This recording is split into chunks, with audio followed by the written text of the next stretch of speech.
Hello everyone. I'm here with the 6th person evicted and the first jury member from BB18 Unfinished Business. This is Houston, they had a problem. Yeah. Ryan, what was your problem? What happened? I'll tell you what my problem was. Because I can't be the only one that didn't see that coming. I didn't see that coming either. I sensed it coming, Okay. but I did not see it coming because I was told by Christian that I was safe here. I was told by Dylan that he had the numbers in my favor for this. I was told by Mikeland the same thing. I also spoke with Dee Dee, which is a clear majority. I guess something must have flipped in the last second against my favor, and that's just how it works out. You know, I was not planning on actually playing today. I was actually going to be a film crew member, so I'm very proud of myself that I switched on and was able to make it at least to the jury. Yeah. But yeah. So, just like you said, you weren't planning on playing today, so you couldn't have like come up with a full-fledged strategy like some other people, but did you have any sort of strategy once you found out you were playing? Yes, so my strategy was to build, like my strategy in all of these games, is to build a core alliance that is so trusting with one another that they talk about everything together.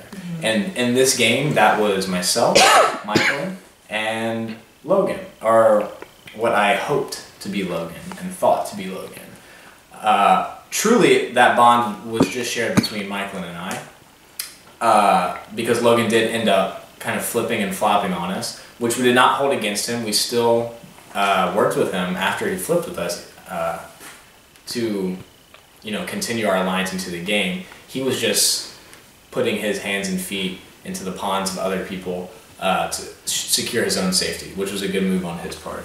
But the second our game ended was when Grace went home instead of James. So that was early. That was very early. With James, Grace, myself, Michaelin, and Logan, Mac, and Laura, I believe, which James had. We were trying to work together to secure numbers in the house. And then another crucial vote, right, was sending home James, which Logan did. So Logan screwed us over too. So this whole game I was working from the bottom, basically. I didn't win any challenges. This is actually a very pathetic game on my part. In the past 2 or 3 evictions, I've been up on the block, or really close to being on the block, and I wasn't even sent home in those evictions, which to me is an insult. If you're on the block and you don't get sent home, that means people don't really want you out of the house quite yet. Which, you know, I always view players, like strong players who are sitting on the block, as people who need to leave, like immediately. But that's, you know, a matter of perspective. Yeah, so strategy going into this game, yeah, was build a core and open lines of communications with other people on voting blocks from round to round to see, you know, if I could work with people whenever it was necessary. Would you go back and do anything different if you got the chance to? It's actually funny you say that, because anytime you enter one of these games, you are basically signing a contract saying that you agree to committing an action that you will see as a lifelong regret. This happened on my season of Survivor. This happened on my season of Big Brother that I actually won. You create regrets that you will never forget. And this is not for everyone, but for me, right? Whenever I play one of these games, that's when I'm thinking, holy shit, what dumb decision am I going to make that I will never forget, right? And I'm happy to say that throughout this whole game, I have played very honestly and a lot different than the previous games that I played. It might have been to my demise, but I do feel a lot better about the way I communicated with people. I didn't feel as stressed, right? Because when you're lying and you're trying to hold up all these lies, it's very, very stressful. Yeah. Whereas if you have a directive and you're trying to see that through and you're open with people about it, even if those people aren't necessarily on your side, you won't accomplish it all the time, but you'll at least feel better in the process. And that's what happened today. I just wasn't able to get in the numbers. The alliance I tried to form always just fell short. At least one vote, it would always fall short, and yeah, my number was eventually up. So. Now, on that note, what would you say is the biggest difference between your game in BB18 and was it BB16 that you were Yes, in? so I was in 16. What's the biggest difference in your gameplay, would you say?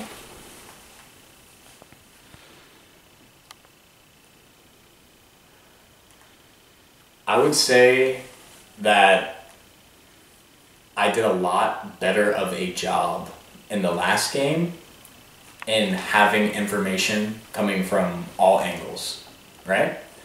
In this game, I had no information coming from Jessica. I had no information coming from Laura. I had no information coming from Dee Dee. I had little information coming from Christian, and what the information that I did have coming from him, I felt, whereas he was being honest, I felt like he was selective in what he was telling me, and I always felt that I was never valued in his eyes as an ally. Whereas in the previous Big Brother, I felt super comfortable with everybody at all times, and the communication was on point, and I was more energized that day. I had gotten a full night of sleep the night before. And you knew you were playing. And I knew I was playing, and I went in there and I was hyped up and active and engaging with everyone in ways that made them feel like they were comfortable talking with me and made them feel uncomfortable and voting me off. And I feel like a lot of people in this season felt comfortable sending me home or discarding me as a person or a player in the game. Gotcha. Okay, well, that was a stressful round, so what do you say we have just a little bit of fun with some space questions? Okay. So I want to know, which planet are you and why? I'm Mercury because I'm the closest to the sun because and I'm super hot. Okay.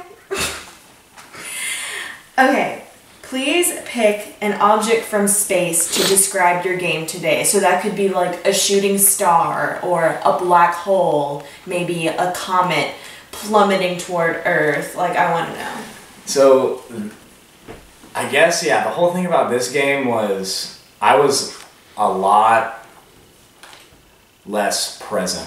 I feel like I was more of a floater this game. I did make decisions and have input in a lot of things.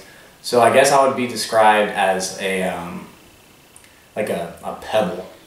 Kind of like the Earth just exploded and like a pebble is like flying through space and it's never gonna hit anything or touch anything and no one cares about it. Okay.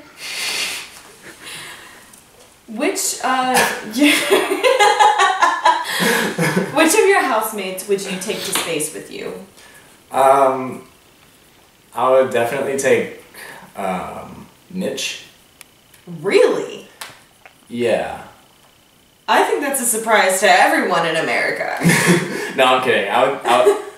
I actually really, let me just say this. I really like Mitch, and I think he gets a tough rep, from everybody, a tough rap, whatever you call that, just because like of how hard his eyes play the game and how hard his voice plays the game. I think puts a big target on him.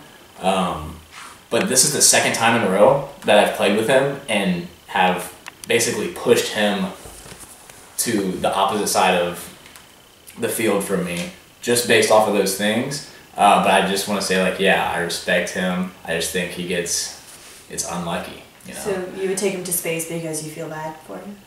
Yeah, and then I would also take Mikeland because she's obviously my best friend.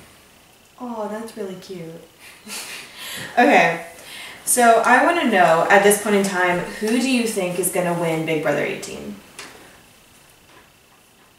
So, Christian has had no heat thrown on him this whole game. No one's put him up. No one's come to me to say, hey, let's get Christian out. I've only maybe, even myself, I've only mentioned that maybe once or twice. I've even like been under the radar because I have worked with Christian earlier in the game, and I feel like, I feel like he might pull this off. I really do feel that way. Obviously, I hope Michaelin wins. But based off of the way things are going right now, he wins so many challenges, and then the closer you get to the end, he might just win his way to the end. Sorry to talk so much. You're good. Yeah. On that note, on the flip side of that coin, who do you want to see out next? Who do I want to see go out next? It doesn't have to be realistic. Who would Ryan pick to leave the house next? I would pick